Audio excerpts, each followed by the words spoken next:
નમસ્કાર વિદ્યાર્થી મિત્રો, આજે આપણે ધોરણ 12માં ચેપ્ટર નંબર 6માં મેથ્સ ટુ મેસેજ અને ફ્રેન્કલિન સ્ટાઇલના પ્રયોગ વિશે આપણે ચર્ચા કરીશું. હવે મેથ્સ ટુ મેસેજ અને ફ્રેન્કલિન સ્ટાઇલે શેને આધારે પ્રયોગ રજૂઆત કરેલી હતી એ આપણે આગળનો જે અધૂરો લેક્ચર છે તે હવે આપણે પૂર્ણ કરી છે. આગળ આપણે ચર્ચા કરી ગયા કે પોર્શન અને ક્રિકે એ સ્વયંજનનની પ્રક્રિયાની પૂર્વધારણા રજૂઆત કરેલી હતી. તેની રજૂઆત કરેલી હતી કે ડીએનએના સ્વયંજનનની પ્રક્રિયા એ અર્ધરૂઢિગત પ્રકારની જોવા મળે છે, બરાબર, પરંતુ તેના પુરાવો તે વૈજ્ઞાનિકો આપી શક્યા નહીં. ત્યારબાદ 1958માં આ બે વૈજ્ઞાનિક થઈ ગયા કે જેને સ્વયંજનનની પ્રક્રિયા એ અર્ધરૂઢિગત પ્રકારની જોવા મળે છે તેના વિશેના પ્રાયોગિક પુરાવા આપ્યા, અને તે જ પ્રાયોગિક પુરાવા આપણે અહીં આ લેક્ચરમાં ચર્ચા કરવાની છે કે તેને પ્રયોગ કઈ રીતે કરેલા, પ્રયોગ માટે તેને કયા કયા તબક્કાઓનો ઉપયોગ કરેલો છે, કેટલા કેટલા તબક્કાઓ પૂર્ણ કરેલા છે પ્રયોગમાં, તેના વિશે આપણે સંપૂર્ણ ચર્ચા કરીશું. આમ જોવા જાવ તો તમે જો એનસીઆરટી બુકમાં તમે વાંચવા જાવ તો તમને એમ થાય કે આ પ્રયોગ શું સમજાવવા માંગે છે, તમને સ્પષ્ટ સમજૂતી ખબર નહીં પડે, પરંતુ હું તમને એટલી સામાન્ય રીતે સમજાવીશ કે તમે તમારી ભાષામાં પણ આ પ્રયોગ સમજી પણ શકશો અને એનસીઆરટી બુક પ્રમાણે તમે લખી પણ શકશો, બરાબર. હવે આપણે ચર્ચા કરી કે આ વૈજ્ઞાનિકે સૌપ્રથમ સ્વયંજનનની પ્રક્રિયા અર્ધરૂઢિગત પ્રકારની સાબિત કઈ રીતે કરી. તો હવે આપણે એનસીઆરટી બુકમાં રજૂઆત કરેલી છે કે સૌપ્રથમ સ્વયંજનનની પ્રક્રિયા એ ઇકોલાઈમાં જોવા મળી, બરાબર, કે ઇકોલાઈમાં રહેલા ડીએનએમાં સ્વયંજનનની પ્રક્રિયા કઈ રીતે થાય છે તેની માહિતી મળી, અને ત્યારબાદ વનસ્પતિઓમાં તેમજ પ્રાણીઓમાં સ્વયંજનનની પ્રક્રિયા કઈ રીતે થાય છે જેની જાણકારી ત્યારબાદ જ મળી હતી. તો આ એમસીક્યુ માટે તમારે યાદ રાખવાનું કે સૌપ્રથમ માહિતી સ્વયંજનનની પ્રક્રિયા શેમાં જોવા મળી, તો શું યાદ રાખશો? ઇકોલાઈ, બરાબર.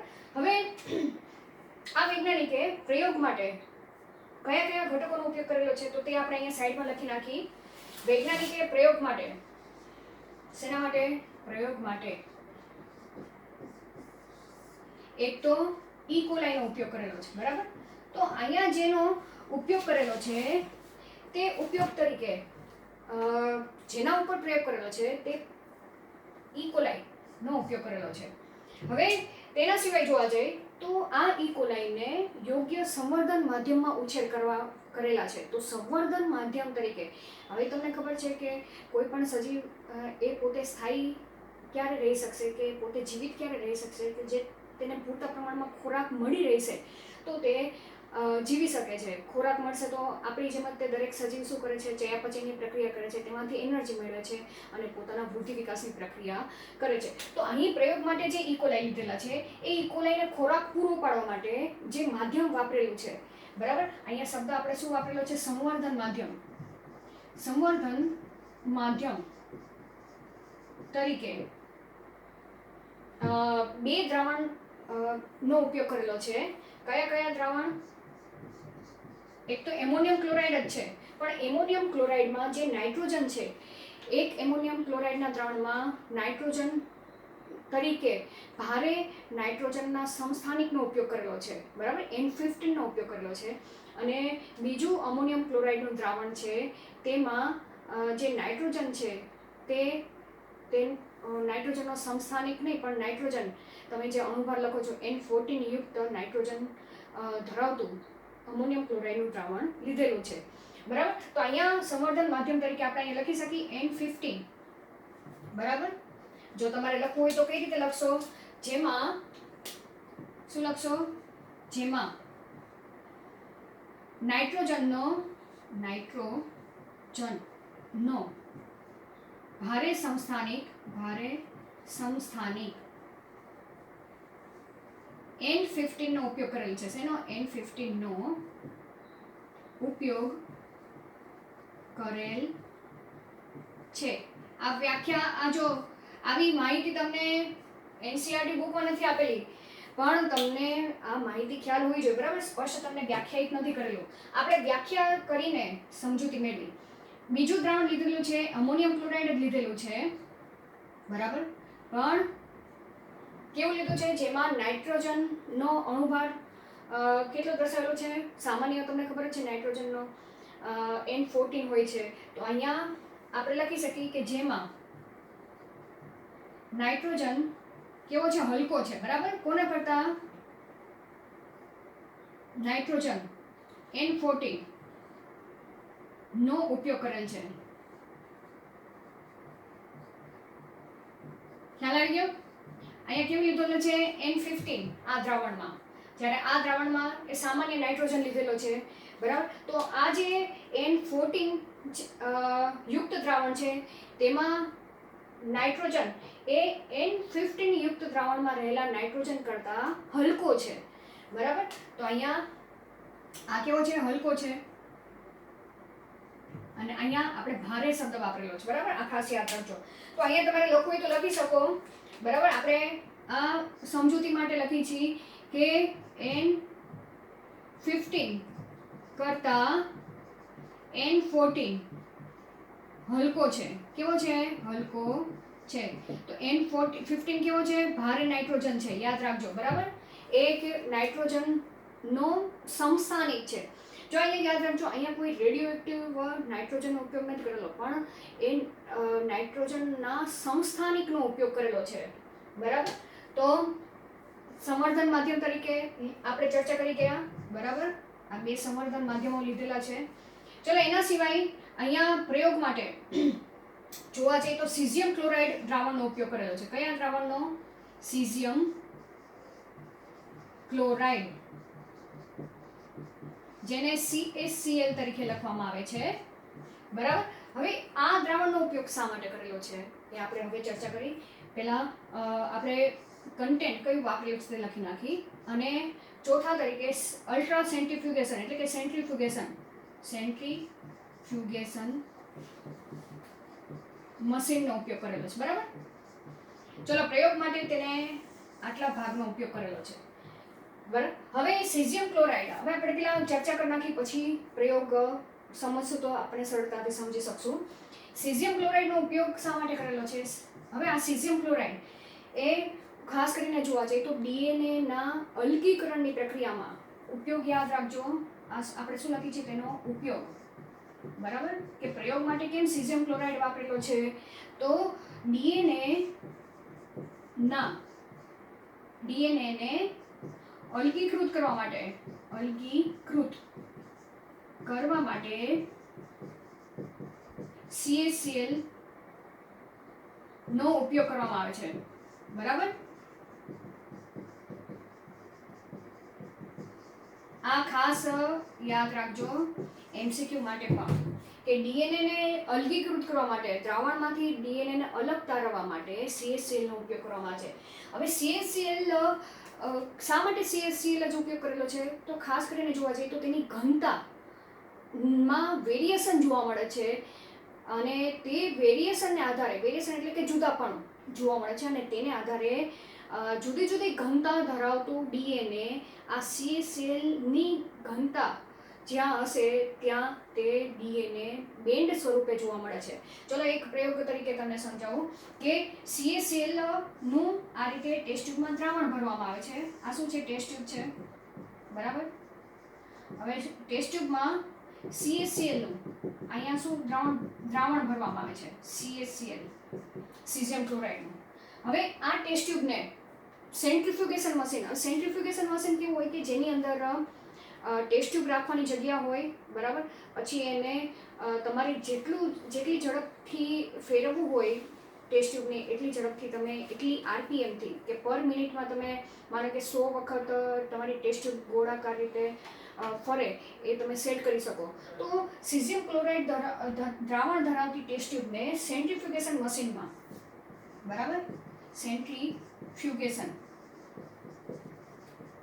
મશીનમાં જ્યારે મૂકવામાં આવે છે, પછી એ મશીન ચાલુ કરવામાં આવશે એટલે આ ટેસ્ટ ટ્યુબ ગોળાકાર રીતે ફરશે, જેને કારણે આ સીઝિયમ ક્લોરાઇડની જુદી જુદી સાંદ્રતા ધરાવતા સ્તરો તૈયાર થશે, બરાબર. આ એક ખાસ વિશેષતા છે સીઝિયમ ક્લોરાઇડની, કે જેમ જેમ સેન્ટ્રીફ્યુગેશન મશીનમાં ફેરવ્યા બાદ ટેસ્ટ ટ્યુબમાં જોવા જઈએ તો સીઝિયમ ક્લોરાઇડની સાંદ્રતા ઉપરથી નીચે તરફ જતા જાય તેમ CaClની સાંદ્રતા કેવી જોવા મળે છે?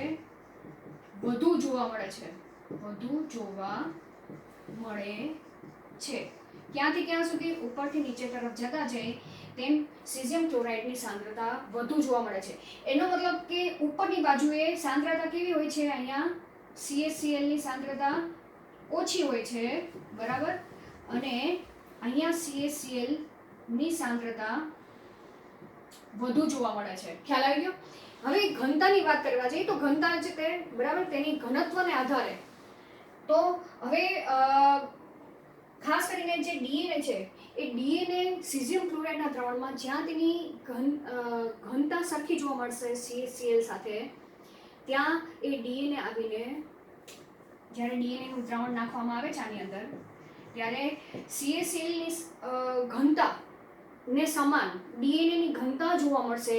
ત્યાં એ ડીએનએ આ રીતના બેન્ડ સ્વરૂપે, બરાબર, ત્યાં પ્રસ્થાપિત ત્યાં તમને જોવા મળશે. ક્યારે? આ એક પોઈન્ટ યાદ રાખજો કે જ્યારે ડીએનએની ઘનતા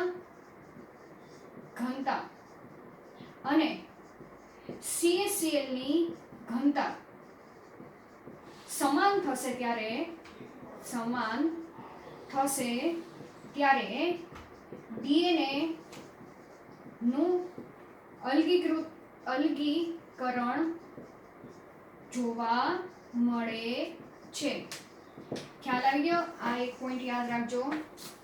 તો હવે અહીંયા આપણે ચર્ચા કરવા જઈએ, ભારે નાઇટ્રોજન હશે જે ડીએનએમાં N15 ભારે નાઇટ્રોજન હશે, બરાબર, આ પોઈન્ટ યાદ રાખજો. તો એ ડીએનએ વધુ અંદરની નીચેની તરફ જશે, એટલે કે તેની ઘનતા વધુ હોય છે. ભારે ડીએનએ હોય, નાઇટ્રોજન હશે ડીએનએમાં, એ ડીએનએની ઘનતા વધુ હશે અને જેને કારણે એ ડીએનએ CaClના દ્રાવણમાં તમને ક્યાં જોવા મળશે? નીચેની બાજુએ જોવા મળશે. જેટલી ઘનતા વધુ એટલી એ ડીએનએ CaClના દ્રાવણમાં ટેસ્ટ ટ્યુબની નીચેની બાજુએ જોવા મળે છે, બરાબર. જે ડીએનએમાં હલકો નાઇટ્રોજન N14 હશે, બરાબર, હલકો કીધો છે, તો હલકો ડીએનએ એટલે કે તેની ઘનતા ઓછી એટલે CaCl ના દ્રાવણમાં તે N14 યુક્ત દ્રાવણની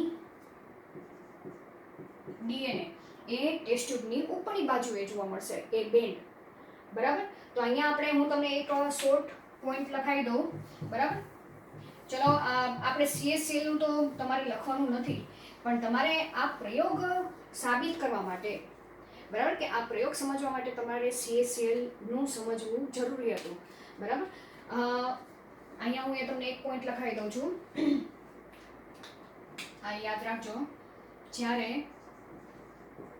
N15, હવે અહીંયા તમારે યાદ રાખવાનું છે કે એ ડીએનએ ને આપણે શેના તરીકે લખશું? N15 તરીકે લખવામાં આવે છે, બરાબર,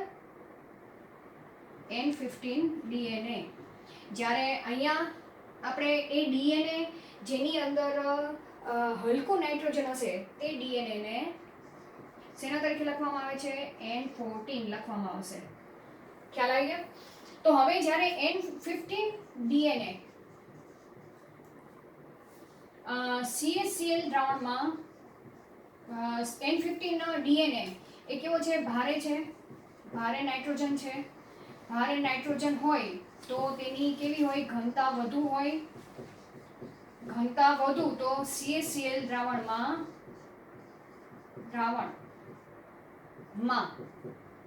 ક્યાં જોવા મળે છે? ડીએનએ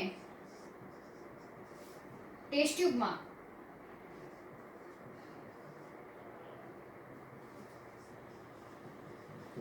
નીચે તરફ જોવા મળે છે. ક્યાં જોવા મળે છે? નીચે તરફ જોવા મળે છે. આ પોઈન્ટ યાદ રાખજો. આ ટેસ્ટ ટ્યુબમાં CaCl નું દ્રાવણ હોય તો ક્યાં જોવા મળશે? N15 યુક્ત ડીએનએ અહીંયા નીચેની બાજુએ જોવા મળે છે, બરાબર. આ એક પોઈન્ટ નોંધ કરી રાખજો. એવી જ રીતના જ્યારે N14 ડીએનએ હોય, બરાબર, અને જેમાં નાઇટ્રોજન કેવું છે? N15 કરતાં હલકો છે. આપણે કમ્પેરિઝન કરી છે એટલે, બરાબર, તે કેવો છે? હલકો નાઇટ્રોજન છે તેની અંદર ડીએનએમાં.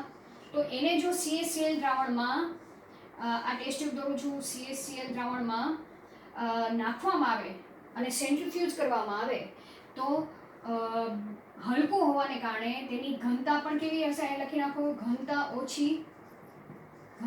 ઓછી તો CaCl દ્રાવણમાં DNA ટેસ્ટ ટ્યુબમાં ઉપર તરફ જોવા મળે છે,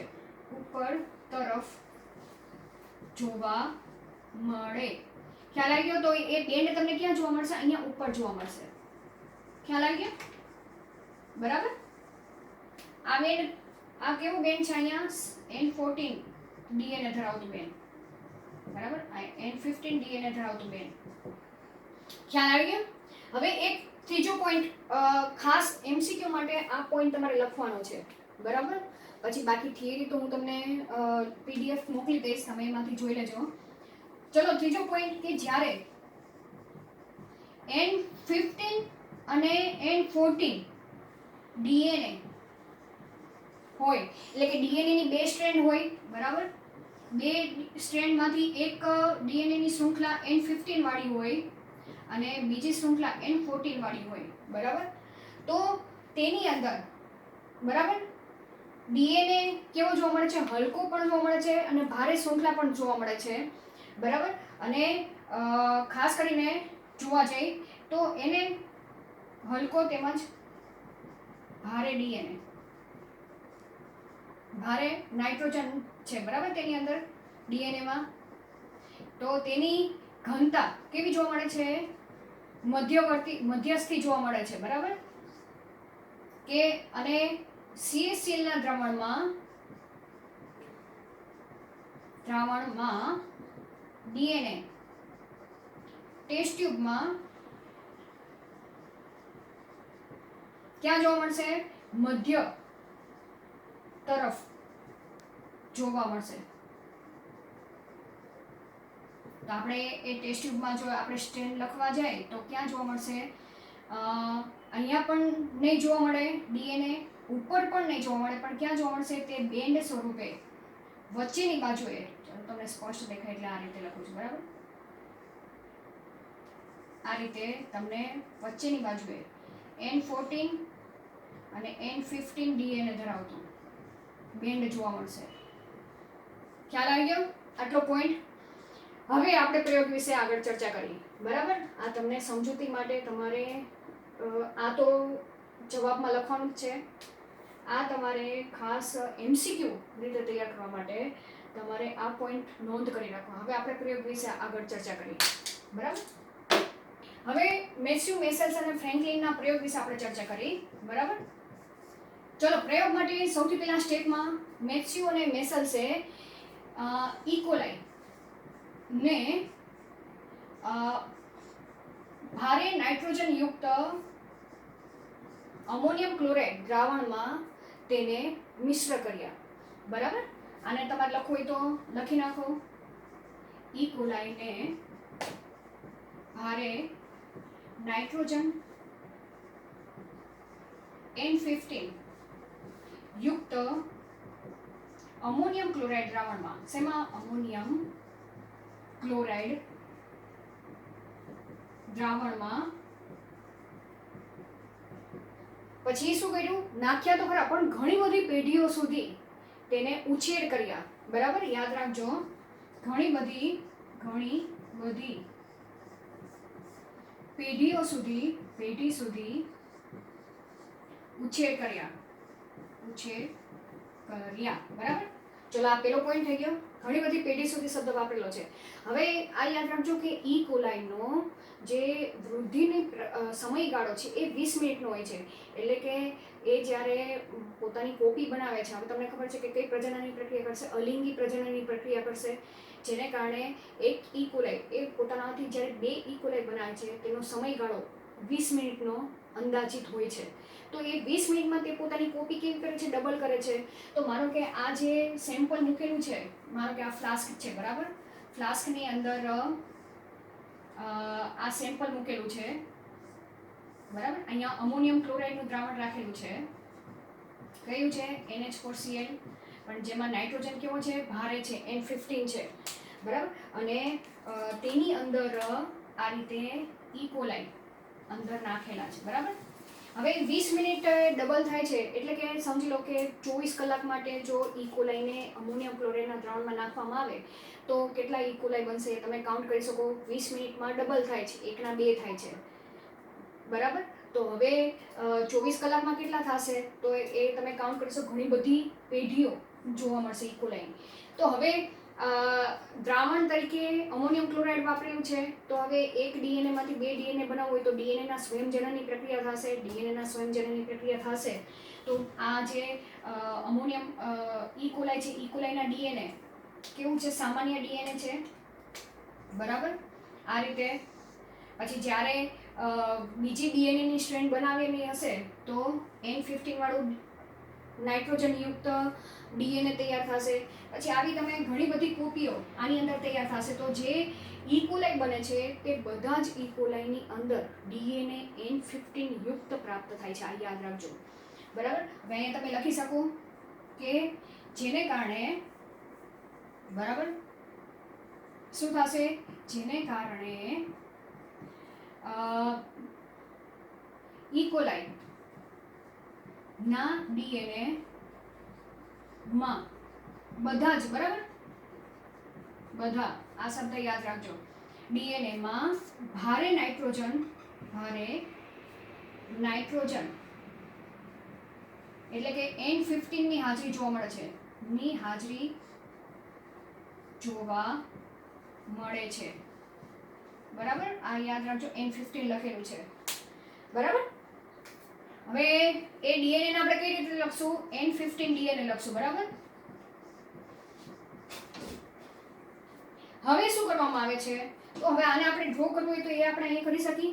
કેવું ડીએનએ મળશે, અહીંયા હું કરું છું, બરાબર, કારણ કે આપણે 3 સ્ટેપ લખવા પડશે. એટલે આ રીતે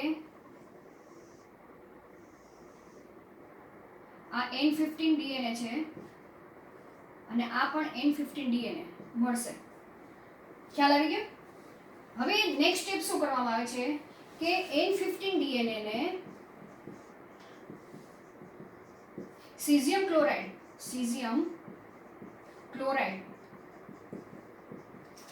એટલે કે CaCl ના દ્રાવણમાં શું કરવામાં આવે છે, નાખવામાં આવે છે.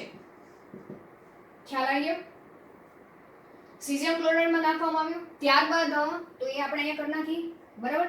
આ જે ડીએનએ છે તેને શેમાં નાખવામાં આવ્યું, સીઝિયમ ક્લોરાઇડ દ્રાવણમાં, બરાબર. આ રીતે CaCl નું દ્રાવણ છે, બરાબર. અહીંયા વત્તા એની અંદર શું નાખવામાં આવ્યું છે, N15 ડીએનએ નાખવામાં આવ્યું.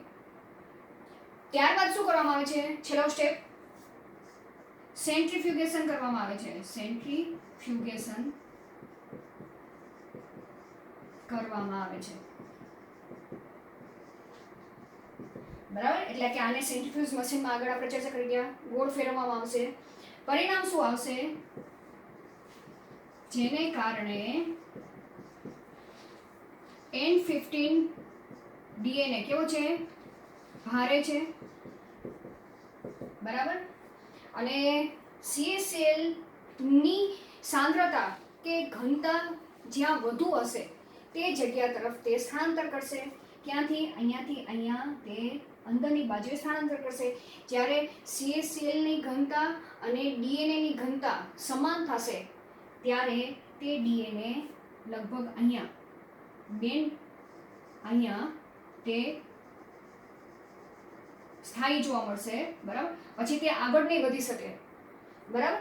એટલે કે જેને કારણે ભારે છે અને CaCl ની ના ઘનત્વને આધારે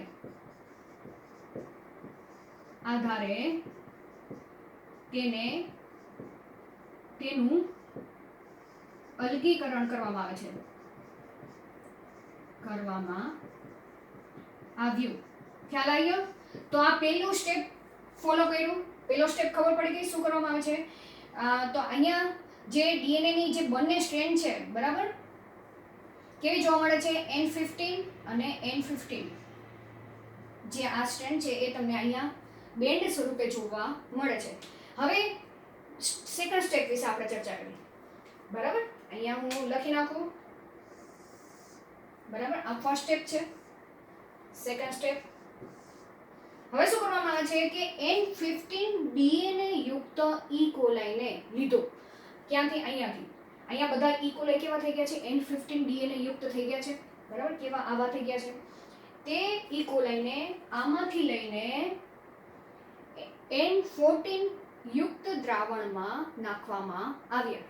બરાબર, સેકન્ડ સ્ટેપમાં પહેલા હું તમને આવી રીતના આકૃતિ કરીને દેખાડી દઉં. બરાબર, માનો કે આ ફ્લાસ્ક છે, એ ફ્લાસ્કની અંદર હવે કયું દ્રાવણ લીધેલું છે? N14 વાળું. બરાબર,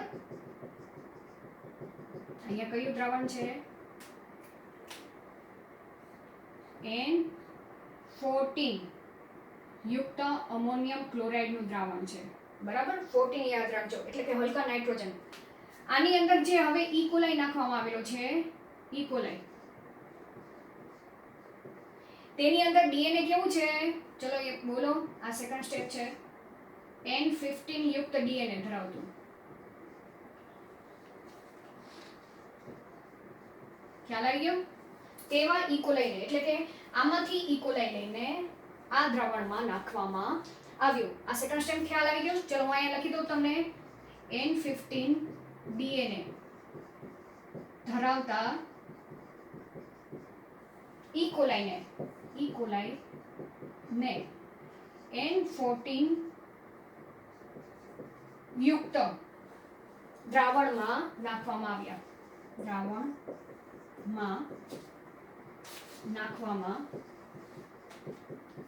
આવ્યા. બરાબર, આ સેકન્ડ સ્ટેપ થઈ ગયો. હવે શું કરવામાં આવે છે? ચલો નાખી દીધા. હવે તમને ખબર છે ફરીથી ઈ કોલાઈને શું મળ્યું? પોષણ મળી ગયું. બરાબર, ખોરાક મળી ગયો છે. કયા સ્વરૂપે? N14 યુક્ત દ્રાવણ મળી ગયું છે સ્વરૂપે. તો હવે ઈ કોલાઈ પોતે વૃદ્ધિ વિકાસની પ્રક્રિયા કરશે. તો એના માટે જે તેને નાઇટ્રોજન જોશે ડીએનએ બનાવવા માટે, એ નાઇટ્રોજન કયો વાપરશે? N14 nitrogen વાપરશે. બરાબર, એટલે કે ડીએનએના સંયોજનની પ્રક્રિયા કરશે. એટલે જેટલા હવે ઈ કોલાઈ બનશે એ બધા જ ઈ કોલાઈમાં ડીએનએ N14 યુક્ત જોવા મળશે. બરાબર, N15 તો હશે જ તે, પણ ધીમે ધીમે તેનું પ્રમાણ ઓછું થતું જશે અને દ્રાવણ તો આ જ મળે છે. એટલે બધા જ ડીએનએ N14 યુક્ત થતા જશે, નવા ડીએનએ. બરાબર, તો હવે અહીંયા લખી નાખો કે જુદા જુદા સમયગાળાએ ડીએનએ ને અલગીકૃત કરવામાં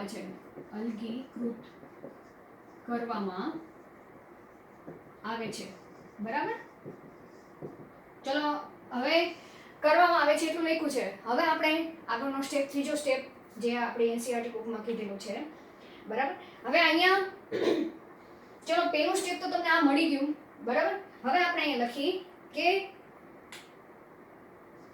N14 N15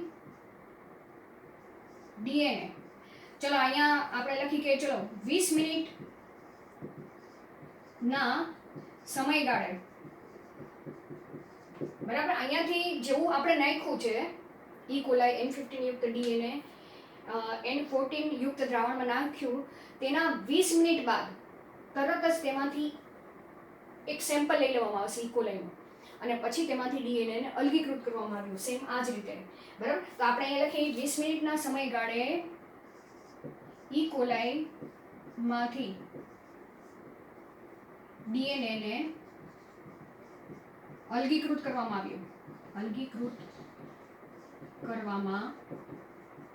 આવ્યું. કઈ રીતે? સેમ આ જ પ્રોસેસરથી.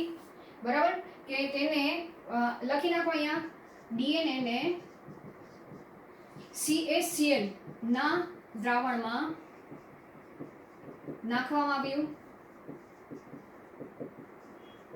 બરાબર, ત્યારબાદ તેનું શું કરવામાં આવ્યું? સેન્ટ્રીફ્યુગેશન કરવામાં આવ્યું.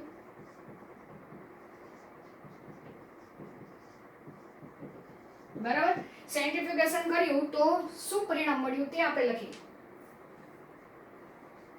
બરાબર. તો શું મળ્યું? અહીંયા આ ટેસ્ટ ટ્યુબ છે, બરાબર, આ ટેસ્ટ ટ્યુબ છે. સમયગાળે ઇકોલાઈમાંથી ડીએનએ. હવે આ જે મળ્યું તે પહેલી પેઢી કહેવાશે. શું કહેવાશે? જેથી પહેલી પેઢી ડીએનએ મળ્યું, બરાબર. આ પ્રથમ પેઢી લખો, પ્રથમ પેઢી ઇકોલાઈમાંથી. અહીંયા લખી નાખો પ્રથમ પેઢી છે, બરાબર. પ્રથમ પેઢીને તમે આ રીતના રોમન લેટરથી લખી શકો. હવે સેમ અહીંયા CHCl નું દ્રાવણ નાખ્યું, તેની અંદર ઇકોલાઈ આ જે છે, બરાબર. આની 20 મિનિટ બાદ આમાંથી જે ઇકોલાઈ લીધેલા છે તે ઇકોલાઈ નાખ્યા આમાં, બરાબર. કયા ઇકોલાઈ છે? N15 ડીએનએ ધરાવતા. હવે N15 નહીં હોય, 20 મિનિટ બાદ આપણે ચર્ચા કરી છે, બરાબર. 20 મિનિટ બાદ અહીંયા જે બેન્ડ મળે છે ને તેને આધારે આપણે કેવું ડીએનએ મળેલું છે તે ઇકોલાઈની અંદર તે આપણે સાબિત કરશું, બરાબર. અહીંયા ઇકોલાઈ નાખ્યા, બરાબર. CHCl નું દ્રાવણ છે. તો અહીંયા તમને બે બેન્ડ, એક બેન્ડ મળે છે, બરાબર. એક બેન્ડ આના જેવી મળવી જોઈએ. ક્યાં મળવી જોઈએ? નીચેની તરફ મળવી જોઈએ, પણ નીચેની તરફ મળતી નથી. એ બેન્ડ ક્યાં મળે છે? ડીએનએ ની વચ્ચેની બાજુએ જોવા મળે છે, બરાબર. ખ્યાલ આવી ગયો? અહીંયા જોવા મળે છે, બરાબર. તો હવે તેના ઉપરથી સાબિત કરીએ. જો N14 વાળી ખાલી N14 વાળી હોત, બરાબર, એ આપણી બુકમાં નથી આપેલું, પણ જો ખાલી N14 નો ડીએનએ ધરાવતું હોય તો તેની બેન્ડ તમને ક્યાં મળે? એ મેં તમને આગળ જ કીધું. ક્યાં મળશે? તમને ઉપરની બાજુએ જોવા મળશે, બરાબર. N15 વાળી હોય તો નીચેની બાજુએ, પણ આ બેન્ડ છે એ બેન્ડ વચ્ચોવચ્ચ મળે છે. તો એનો મતલબ કે ત્યાં ડીએનએ ની બંને શૃંખલા N14 વાળી હશે અને એક શૃંખલા N15 વાળી જોવા મળે છે. કેવી જોવા મળે છે? N14 અને 15 બંનેની જોવા મળે છે. જો એને આપણે જો ચર્ચા કરવા જાય તો એક શૃંખલા આ રીતે N15 ની આ કઈ છે? અહીંયા લખી નાખો N15. અને જે બીજી નવી શૃંખલા તૈયાર થઈ હશે તે N14 ની તૈયાર થઈ હશે. ખ્યાલ આવી ગયો? તો આના ઉપરથી એટલું તો સાબિત થયું કે જે ડીએનએ, ઇકોલાઈનું ડીએનએ આમાં જ્યારે નાખવામાં આવે છે ત્યારે ડીએનએ ની બંને શૃંખલા તો છૂટી પડી હશે ઇકોલાઈમાં, પણ બે શૃંખલા જે છૂટી પડી છે તેમાંની બંને શૃંખલા ટેમ્પલેટ તરીકે વર્તી હશે અને બંને શૃંખલામાં એક નવી શૃંખલા N14 આ દ્રાવણનો ઉપયોગ કરીને તૈયાર થઈ હશે તેમ માનવામાં આવે છે. તો આ રીતે બે શૃંખલા,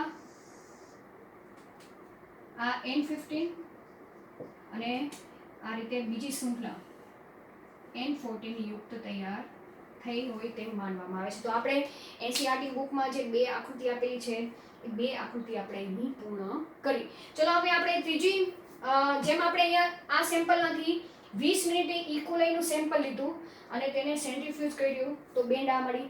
હવે ચોથું સ્ટેપ, 20 મિનિટ નહીં, હવે આ જે દ્રાવણ છે એ દ્રાવણમાં N15 યુક્ત ઇકોલાઈ નાખેલું હતું. તેના 40 મિનિટ બાદ, એટલે તમને ખબર જ છે કે ઇકોલાઈની પહેલી પેઢી 20 મિનિટે મળેલી હતી. હવે 40 મિનિટે સેમ્પલ લઈ તો કઈ પેઢી મળશે? બીજી પેઢી મળશે, બરાબર. કે એકમાંથી બે, બેમાંથી ચાર જે તૈયાર થયા હશે એ 4 ઇકોલાઈ વાળો સ્ટેપ મળેલો હશે, બરાબર. અહીંયા આ 20 મિનિટે કેટલા? આ બે ઇકોલાઈ મળેલ, આ સ્ટેપ મળેલો છે, બરાબર, આ ઇકોલાઈનો. હવે આપણે ચોથો સ્ટેપ જોવા જઈએ, ચોથો પોઈન્ટ, તો આપણે કયો સ્ટેપ લઈએ છીએ? હવે 40 મિનિટના અંતરાલે, 40 મિનિટના સમયગાળે, બરાબર. તો 40 મિનિટનો સમયગાળો એટલે હવે કયો સ્ટેપ આવેલો છે? અહીંયા આ એક ઇકોલાઈ હતું, બરાબર. આ બે 20 મિનિટે થયા હતા. હવે 40 મિનિટે કેટલા થયા હશે? 2 માંથી 4. એટલે કે આપણે આ જે સ્ટેપ જે મળેલું છે 40 મિનિટે તેના વિશે આપણે ચર્ચા કરી છે, બરાબર. ચલો આટલું લખાઈ ગયું. આપણે ચોથો સ્ટેપ અહીંયા આપણે ચર્ચા કરીએ.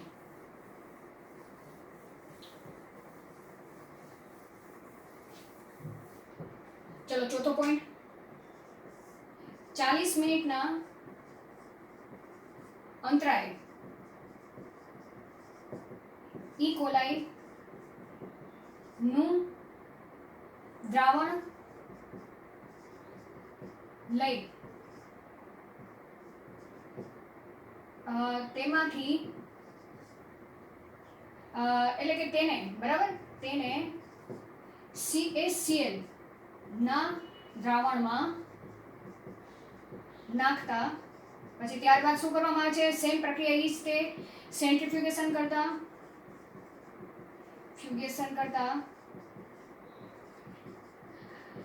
ટેસ્ટ ટ્યુબમાં કેવી બેન્ડ જોવા મળે છે તે આપણે ચર્ચા કરીશું બરાબર સેન્ટ્રીફ્યુગેશન કર્યું તો આ ટેસ્ટ ટ્યુબ દોરું છું અહીંયા CaCl નું દ્રાવણ છે બરાબર તો એક બેન્ડ અહીંયા તમને જોવા મળશે સેમ આવી તો જોવા જ મળે છે બરાબર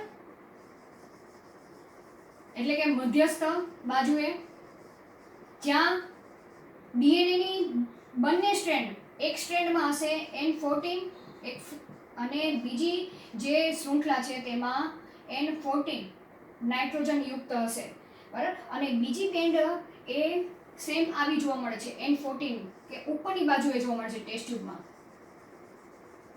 તો એનો મતલબ શું કે અમુક DNA એવા મળેલા છે કે જેની અંદર માત્ર N14 નાઇટ્રોજન હાજર જોવા મળે છે બરાબર તો અહીંયા લખી નાખું N14 જોવા મળે છે ખ્યાલ આવી ગયો બરાબર આ સ્ટેપ વિશે આપણે ચર્ચા કરી છે અહીંયા તો આનો મતલબ શું કે જ્યારે આ જે 40 મિનિટના અંતરાએ જે DNA લીધેલું છે એ 20 થી 40 મિનિટના સમયગાળા દરમિયાન ડુપ્લિકેશનની પ્રક્રિયા થઈ છે DNA સ્વયંજનનની પ્રક્રિયા થઈ છે તો બોર્સેન અને ક્રિકના કહેવા પ્રમાણે શું થયું હશે આપણે આ ચર્ચા કરી કે જે સેમ પહેલા તો આપણે આ પિતૃ DNA છે બરાબર તો 20 મિનિટના સમયગાળે કેવું DNA મળેલું હતું એક N15 વાળું બરાબર બીજી શૃંખલા કઈ મળેલી હતી આપણે હું તમને ગ્રીન કલરથી દર્શાવું છું બરાબર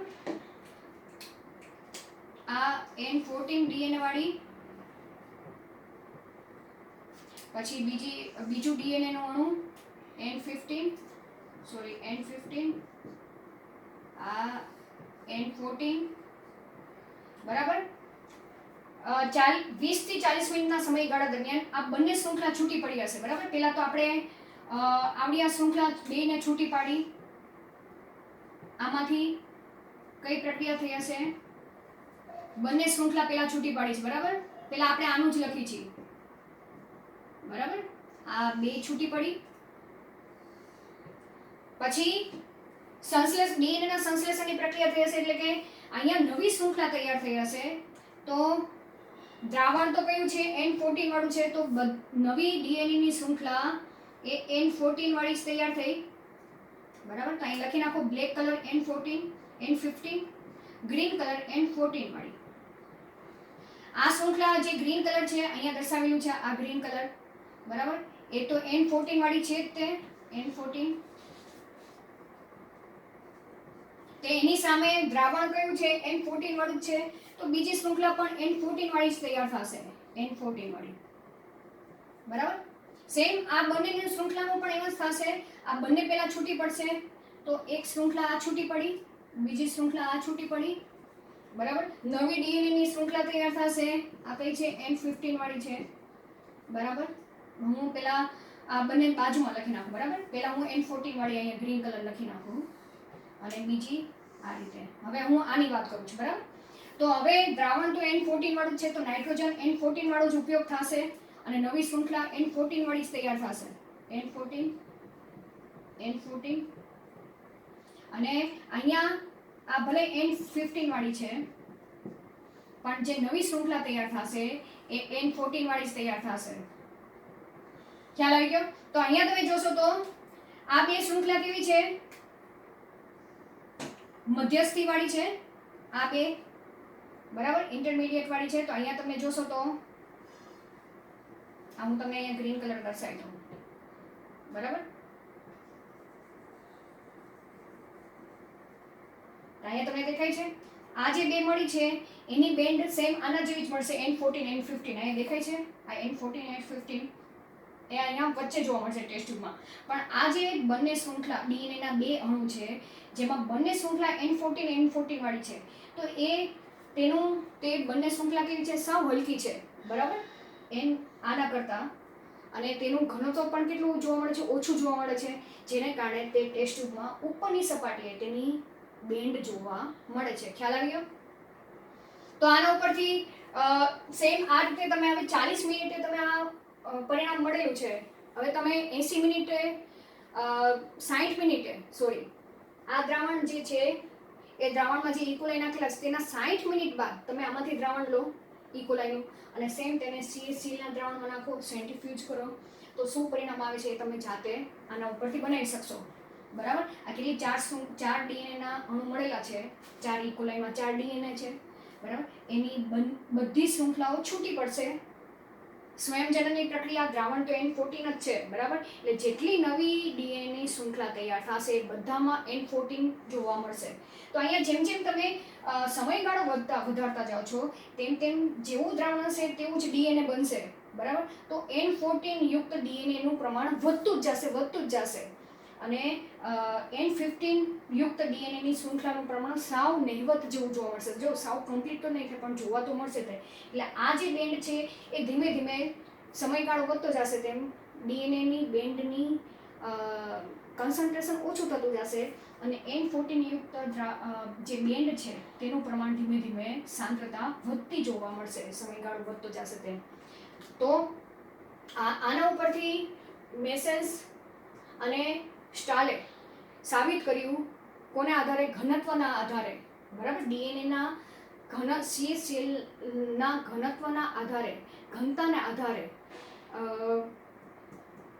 ડીએનએ ના સ્વયંજનનની પ્રક્રિયા એ સેમી કન્ઝર્વેટિવ પ્રકારની જોવા મળે છે, બરાબર. એટલે કે અર્ધ રૂઢિગત પ્રકારની જોવા મળે છે. તો તમારે પરીક્ષામાં સેમ આ જ રીતે તમારે લખી નાખવાનું છે, બરાબર.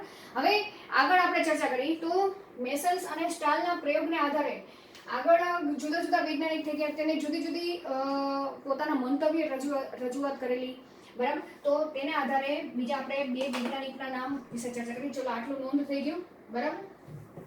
છેલ્લે તમારે લખી નાખવાનું કે સાબિત થાય છે કે અર્ધ રૂઢિગત પ્રકારની જોવા મળે છે સ્વયંજનનની પ્રક્રિયા. તો આના આધારે બીજા 2 વૈજ્ઞાનિક છે ટેલર, કયા વૈજ્ઞાનિક? ટેલર, બરાબર, અને તેના સહયોગીએ, બરાબર. આ યાદ રાખજો, MCQ માટે પણ ખાસ યાદ રાખજો, બરાબર. આ પ્રયોગ તો આપણે પૂરો થઈ ગયો છે. હવે આના વિશે યાદ કરી કે ટેલર અને તેના સહયોગીએ વિસિયા ફાબા, બરાબર, કયા? વિસિયા ફાબા પર પ્રયોગ કર્યા, બરાબર. અને તેના માટે તેમાં રેડિયો એક્ટિવ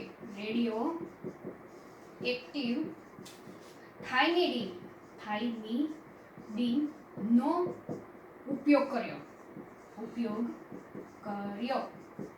આ 2 પોઈન્ટ તમારે ખાસ યાદ રાખવાના છે MCQ માટે ખાસ, કે મિસર અને સ્ટેલે જે પ્રયોગ આપેલો ત્યારબાદ ટેલર અને તેના સહયોગીએ શેના ઉપર પ્રયોગ કર્યો? વિસિયા ફાબા ઉપર પ્રયોગ કર્યો. તેના માટે તેને રેડિયો એક્ટિવ થાઇમિડીનનો ઉપયોગ કર્યો. મેસેલ્સ અને સ્ટાલે શેનો ઉપયોગ કરેલો હતો? ભારે નાઇટ્રોજન સમસ્થાનિકનો ઉપયોગ કરેલો હતો. N15 અને હલકા સમસ્થાનિક તરીકે N14 નો ઉપયોગ કરેલો હતો. જ્યારે આને રેડિયો એક્ટિવ થાઇમિડીનનો ઉપયોગ કરીને સંયમજનનની પ્રક્રિયા અર્ધ રૂઢિગત પ્રકારની છે તે સાબિત કરી. તો અહીં આપણે આ બંને પ્રયોગો વિશે ચર્ચા કરી ગયા, બરાબર. પરીક્ષામાં પણ તમને પૂછાઈ શકે, સાવ સહેલો છે. હવે આ લેક્ચર સમજી લીધા બાદ NCERT બુકમાં એક વખત આપણે રિફર કરી જશું. Okay, thank you.